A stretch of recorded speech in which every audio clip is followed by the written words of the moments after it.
അങ്ങനെ ഞങ്ങൾ മസ്ജിദുൽ ഖുബയിൽ നിന്ന് തിരിച്ച് നേരെ ഉഹദിലേക്കാണ് പോകുന്നത്. ഈ വഴിക്കൽ ഇക്കയും അമീറൊക്കെ ഭയങ്കര ഹെൽപ്പിംഗ് ഒക്കെ നടക്കുന്നുണ്ട് കേട്ടോ.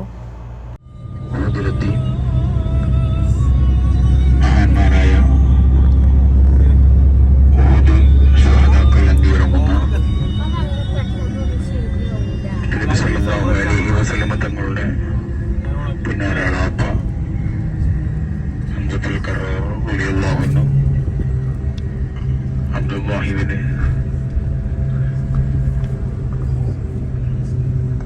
ഖാസിം റളിയല്ലാഹു അൻഹു. ഫുൾ വീഡിയോ ഞാൻ ചാനലിൽ അപ്ലോഡ് ചെയ്തിട്ടുണ്ട്. റൗലയിൽ പോകുന്നതും മദീനയിൽ പോകുന്ന കാര്യങ്ങളെല്ലാം ഡീറ്റെയിൽ ആയിട്ട് എല്ലാവരും പോയിട്ട് കാണാം. ഞങ്ങൾക്ക് എന്തായാലും ഇന്ന് മസ്ജിദ് നബവിയിൽ നിന്ന് ഫജ്ർ കിട്ടിയില്ല കേട്ടോ. അപ്പോൾ ഉഹദിൻ്റെ തൊട്ടടുത്തുള്ള പള്ളിയിൽ വെച്ചിട്ടാണ് ഞങ്ങൾ നിസ്കാരം ഒക്കെ കഴിഞ്ഞിട്ടുണ്ടായിരുന്നത്. എന്നിട്ട് നേരെ ഞങ്ങൾ ശുഹദാക്കൾക്ക് പോയിട്ട് സലാമൊക്കെ പറഞ്ഞ് കുറേ ദ്വാരത്തിന് ശേഷമാണ് ഞങ്ങൾ നേരെ ഹോട്ടലിലേക്ക് പോയത്. ഇന്ന് പെട്ടെന്ന് എണീക്കണല്ലോ, ജുമുഅ ആണല്ലോ, അപ്പോൾ അതിന് വേണ്ടി